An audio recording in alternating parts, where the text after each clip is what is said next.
travelling against the flow of dispersing fans. From the outset, your driving was aggressive and dangerous.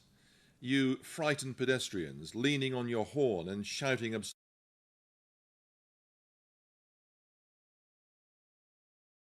required to filter right onto Exchange Street East. You decided not to do so. Instead, you made the conscious choice to drive past the cones and into the heart of the crowd.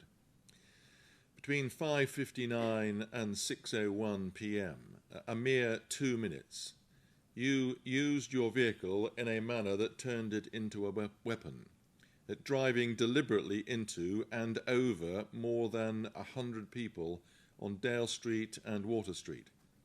You paused twice during this rampage. Each time you could have stopped, but you chose to continue, revving the engine and ignoring the screams and chaos around you. The footage is truly shocking. It is difficult, if not impossible, to convey in words alone the scene of devastation you caused. It shows you quite deliberately accelerating into groups of fans time and time again. You struck people head-on, knocked others onto the bonnet, drove over limbs, crushed prams, and forced those nearby to scatter in terror. You ploughed on at speed and over a considerable distance, violently knocking people aside or simply driving over them, person after person after person. You accelerated forwards and backwards repeatedly. Several victims became trapped beneath the vehicle as you continued to move it. Others were thrown into the air or propelled across the ground. A number of witnesses, including serving police officers, describe you continuing to press the accelerator even when people were visibly underneath the car. You shouted expressions of frustration, or rather your shouted expressions of frustration underline your state of mind at the time. Not fear or panic, but an inexplicable and undiluted fury. Your vehicle only came to a halt on Water Street due to the heroic actions of a member of the public, Mr. Daniel Barr, who jumped into the back seat and shifted the automatic gear selector to the park position, combined with the sheer number of bodies trapped beneath the vehicle. Even then, witnesses, including those pinned under the car, heard you continuing to depress the accelerator, attempting to drive on. And your actions prevented, or rather his actions, Daniel Barr's actions, prevented further injury and may well have saved lives. It is almost impossible to comprehend how any right-thinking person could act as you did. To drive a vehicle into crowds of pedestrians with such persistence and disregard for human life defies ordinary understanding. This was not a terrorist attack, as some feared at the time, nor was it caused by any mechanical defect in the vehicle. You were not under the influence of drugs or alcohol, and you were an experienced driver familiar with the car. You claimed in police interviews to have acted in panic and fear for your life due to the crowd's behaviour. That account was demonstrably false. The position should be stated clearly. The crowd did not cause this incident. They reacted to it. Faced with a vehicle being driven directly at them, accelerating, reversing, and striking multiple people, they had no idea who you were, why you were driving in that manner, or whether this was a deliberate attack of an even more serious nature. Their responses, including shouting, striking the vehicle, and in some cases breaking windows, were the instinctive actions of frightened people trying to protect themselves and others, desperate to stop a moving threat that they could not understand. Those actions were not acts of aggression, they were acts of fear. That the chaos that unfolded was caused solely by your driving, and any attempt to place responsibility on the public or the Liverpool supporters present would be unfair and wholly unfounded. Your actions caused horror and devastation on a scale not previously encountered by this court. The indictment identifies 29 victims in counts 3 to 31, but that figure significantly understates the true extent of the harm. The prosecution quite properly limited the number of counts to ensure the case remained manageable for a jury. In reality, well over 100 people were struck or injured, many of them seriously, and the victim personal statements demonstrate that the impact extended far beyond those named on the indictment. That parents and children, police officers, grandparents, students, tourists, and passers-by were all caught up in the events which many believed in the moment to be a mass casualty terror attack. The physical injuries caused were wide-ranging and in many cases severe. They extended from complex, life-changing harm, including multiple fractures, necrotizing infections, degloving type injuries, major soft tissue destruction and permanent disability, to dozens of cases of concussion, torn ligaments, significant bruising, and persistent mobility problems. Several victims were trapped beneath your vehicle. Others required lengthy hospital admissions, repeated surgical procedures, and months of assistance from family members or carers. For older and more vulnerable victims, the resulting loss of independence has been profound and enduring. The psychological harm was no less serious. Across the victim personal statements, there emerges a consistent pattern of trauma, nightmares, flashbacks, panic attacks, hypervigilance, diminished confidence and withdrawal from day-to-day activities. Many victims now avoid crowds or busy roads and city centres. Some avoid even family gatherings. The police officers who attended the scene have been left with PTSD, intrusive memories and significant disruption to their working lives. Children have developed anxiety, nightmares, separation fears, and, in one case, an increase in epileptic seizures. What should have been a day of communal celebration has been instead left as a lasting legacy of fear, injury, and loss across this community. The overall harm is exceptional, not only in the sheer number of victims and the seriousness of their injuries, but also in the depth, duration, and human reach of the trauma you inflicted. Families were separated in the chaos. Parents were convinced their children had been killed. Children saw their parents unconscious or bleeding. And many people searched desperately for loved ones, not knowing whether they were alive. As Superintendent Earlham sets out in her business impact statement, your actions also had a significant impact on the wider city. A large, sterile crime scene had to be established, forcing businesses to close, disrupting transport and causing substantial financial loss. Some premises became makeshift triage centres. Staff were distressed and normal operations could not resume for days. The effects were felt far beyond the immediate victims. Following your arrest, you were interviewed under caution on a number of occasions. During those interviews, you failed to provide any credible or truthful explanation for your driving. The accounts you offered were inconsistent, implausible, and plainly contradicted by the objective evidence, including extensive CCTV and body-worn footage. In particular, your suggestions of confusion, loss of control, or momentary panic were demonstrably untrue. You did not accept responsibility for your actions, nor did you acknowledge the obvious risk you created or the harm you caused. You sought instead to minimize or deflect blame, and you showed no insight into the terror experienced by those you drove at and over. Although I can only do so in brief summary form, it is important that I refer individually to each of the victims named on the indictment. They can be assured that I have read with care all of the impact statements that have been provided.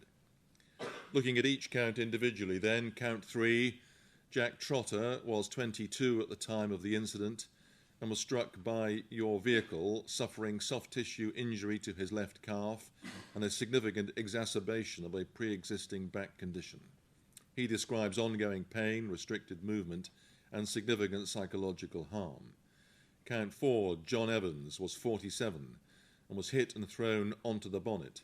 He suffered pain to his right leg and reports psychological symptoms arising from the incident. Count 5, Scott Doyle, was 36 and sustained injuries to his right knee, lower back and right hand. He was unable to work for approximately 2 months and continues to experience flashbacks and psychological distress linked to the accident.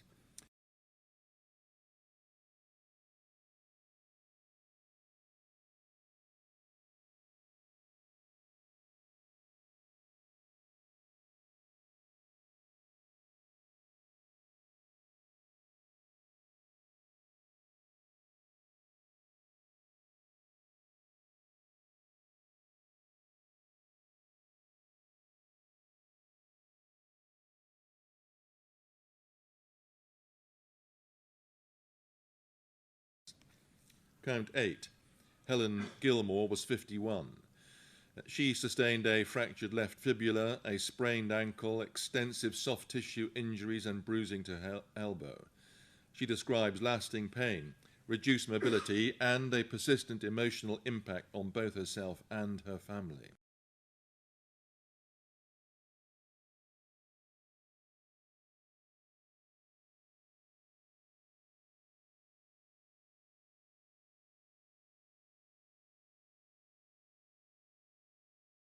And anxiety. Count 10, Jacqueline McLaren, was aged 60 and sustained a fractured left ankle. And since the incident, she has experienced disturbed sleep, recurrent flashbacks, and a persistent fear of crowded places, significantly affecting her daily life.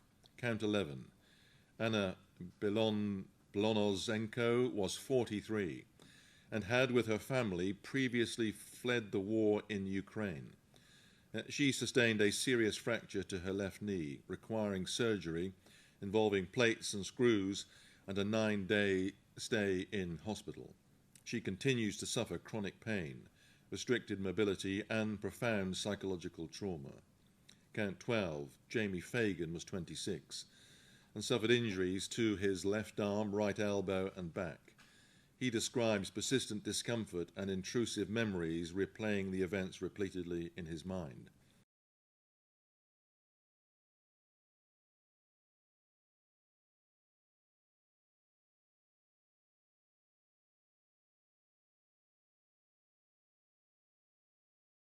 Traumatic stress disorder. Count 14, Carl Martin, was 24. He was struck by your vehicle and was on the ground behind it as you reversed towards his head. He managed to move out of the way but sustained cuts and grazes to his left leg, his left arm and right hand. Count 15, James Vernon, was 33. He was a paramedic responding to the emergency. He sustained grazes to both hands and his left knee, together with hip pain. He describes ongoing psychological symptoms, including disturbed sleep. Count 16, Simon Nash, 52, was thrown into the air, sustained a significant head laceration, 4 fractured ribs and extensive abrasions. He was unable to work for months afterwards and describes lasting physical pain and psychological impact. Count 17, Teddy Everson, was aged only 6 months. He was in a pram at the time, which was struck during your driving. Remarkably, he did not sustain physical injury. Count 18, Cherie Aldridge, aged 36, suffered a severe degloving injury to her left thigh, requiring an 18-day stay in hospital and ongoing medical treatment. She feared she would die and describes prolonged pain, scarring, and being robbed of the maternity leave that she had anticipated. Count 19, Emily Wright, was 28. She sustained bruising to her foot and a soft tissue injury to her chest.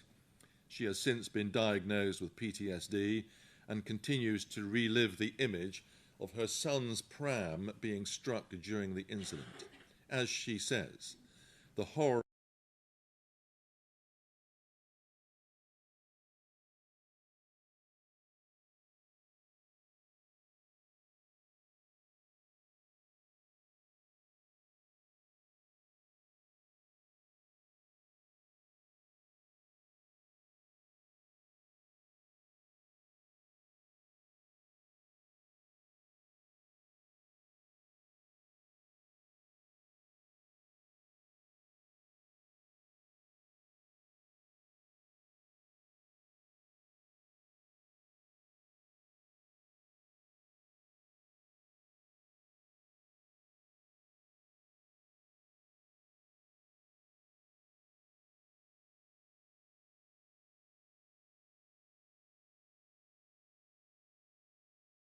Count 22, Robin Dark, was 61 and suffered a deep wound to his heel requiring 10 stitches.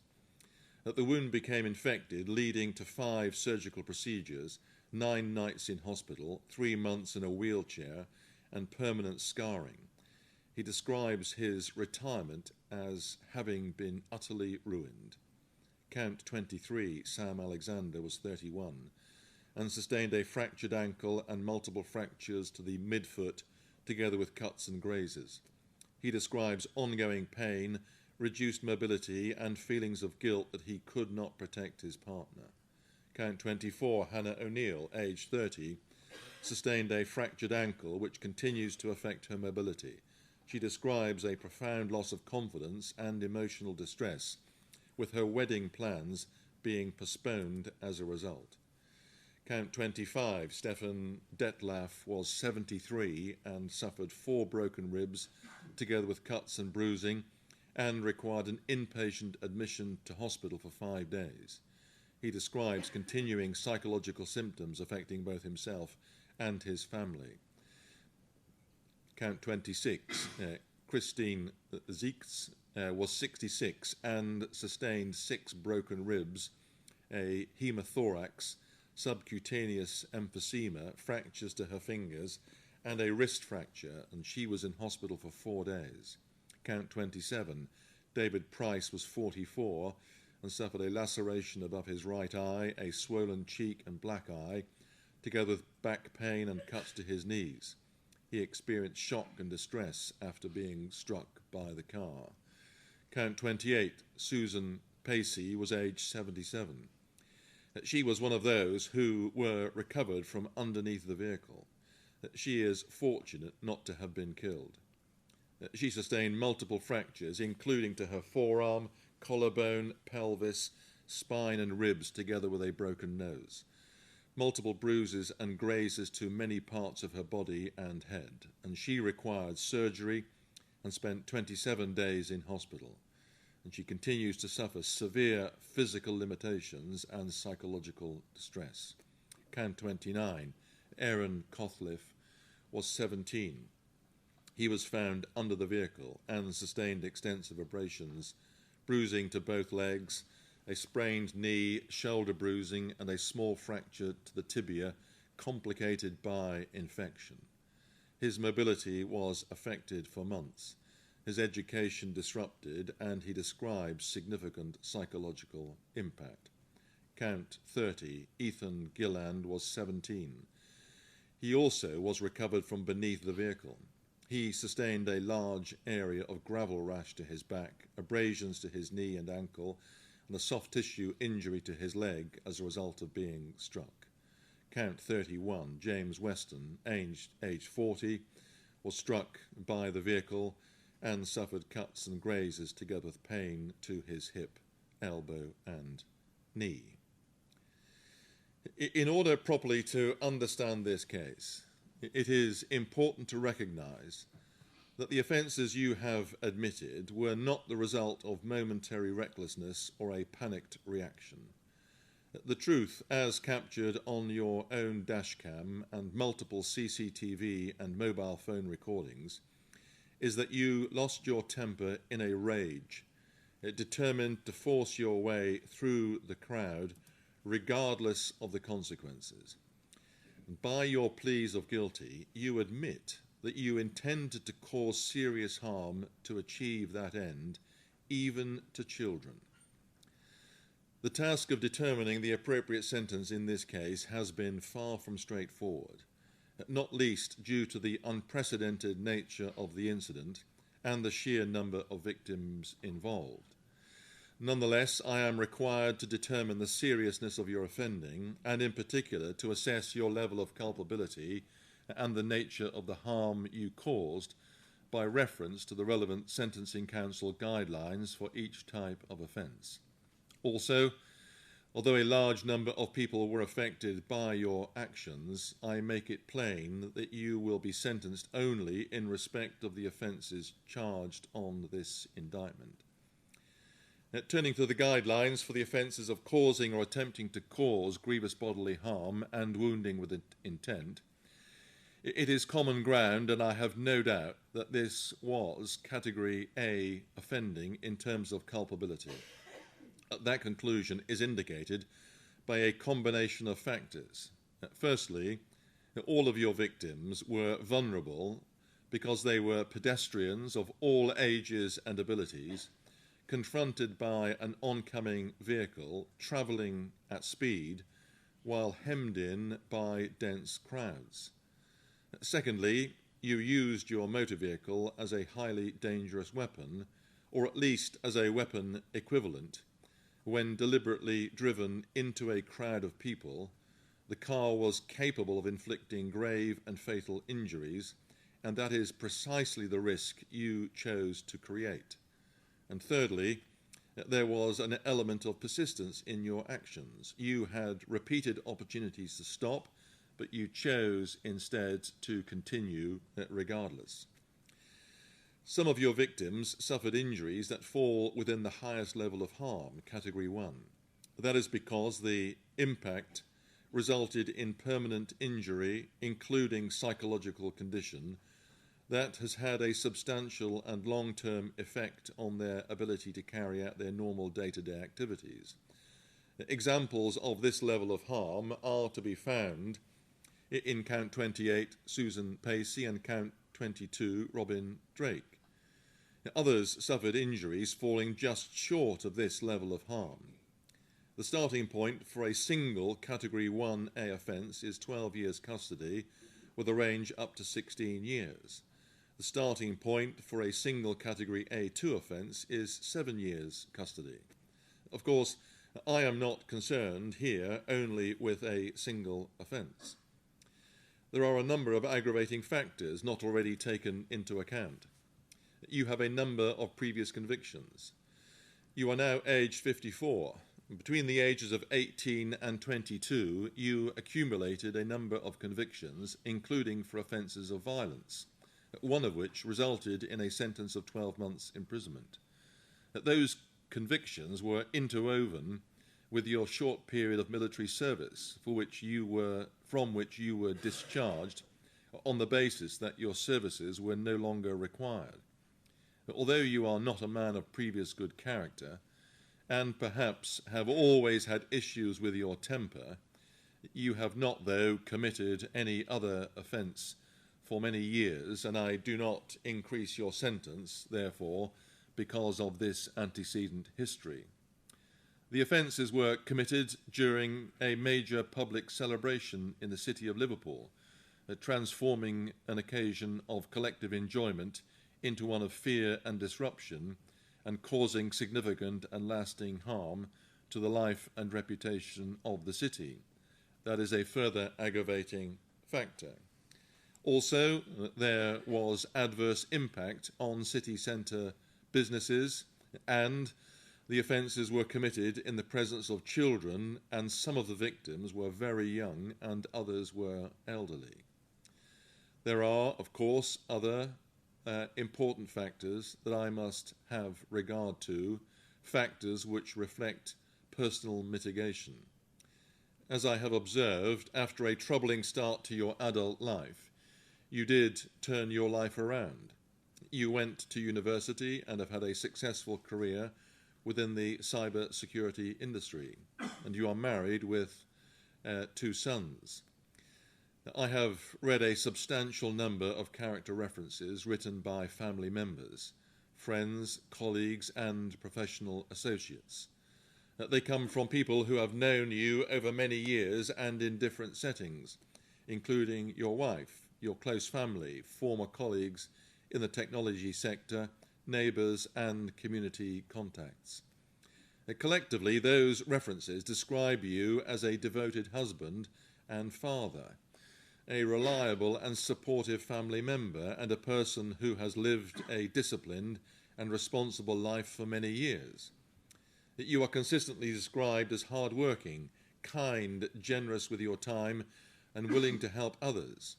Several referees speak of your professional success, your mentorship of younger colleagues, and your involvement in community and sporting activities with children. These people are as bewildered as everyone else at the shocking events of the 26th of May, describing it as wholly out of character. They also refer to your expressions of regret. I accept all of that, and I recognise that the sentence I am bound to pass will have a devastating and profound impact on you, and more importantly, on your wife and children. But I am afraid that this evidence of positive good character can have only limited effect on the sentence when the court is dealing with offences of this gravity. In my judgment, the presence of multiple high culpability factors, the balance of aggravating and mitigating factors, and the sheer scale of the offending justifies a sentence very significantly above the relevant category range for an A1 offence. You are also entitled to some reduction in your sentence to reflect your guilty pleas. I appreciate that this will have been a difficult decision, and the circumstances in which you have been detained have not made legal conferences straightforward. But the evidence against you on many, if not all, of the charges was overwhelming, and you could have given an indication of acceptance of responsibility much earlier than you did.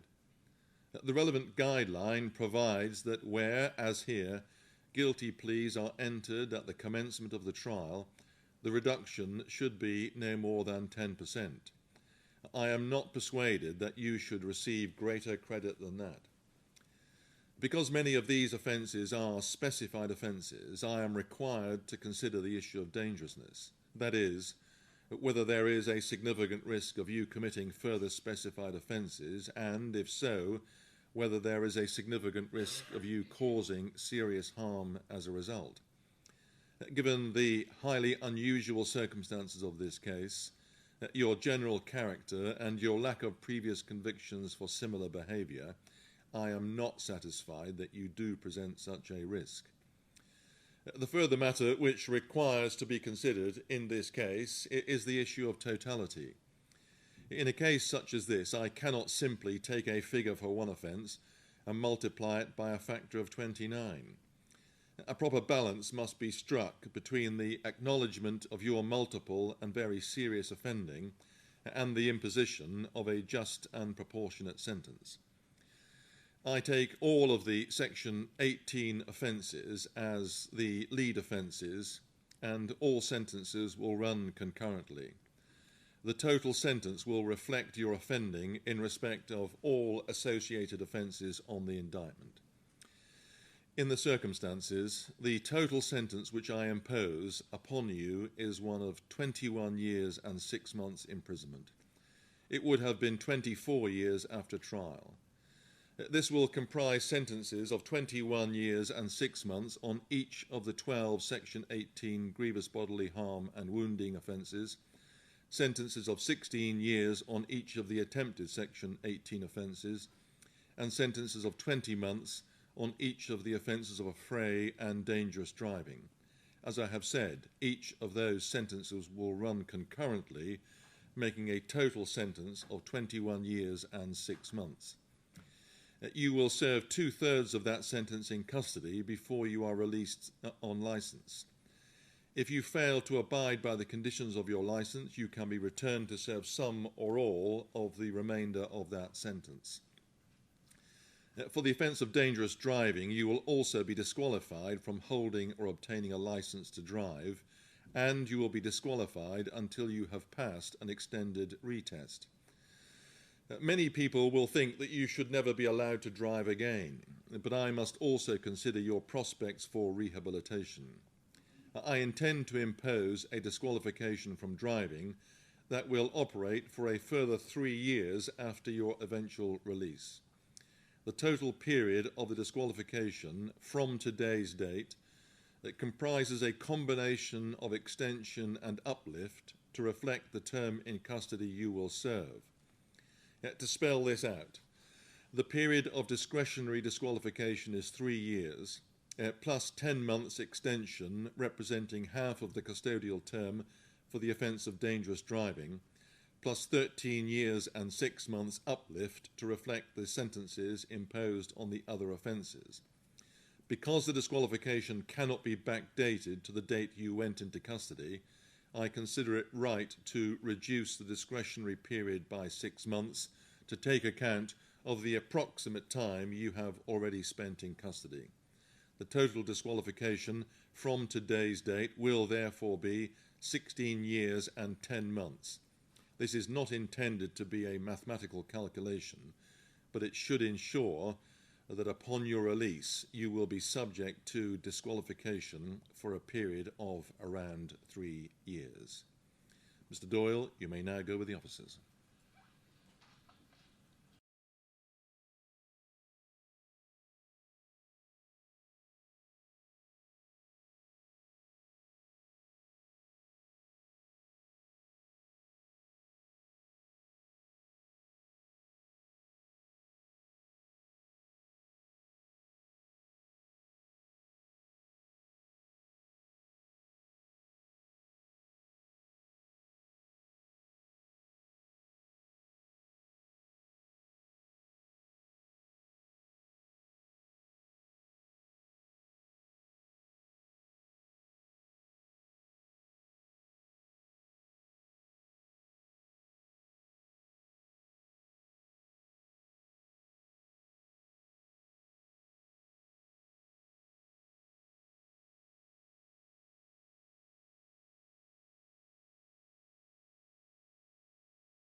Where's my camera? Okay, thanks.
Would that be off camera just to like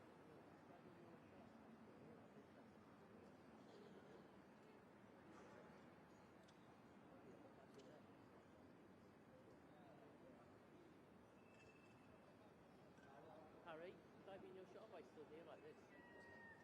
Everyone's in my shot.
Oh, can you talk around the paramedic issue?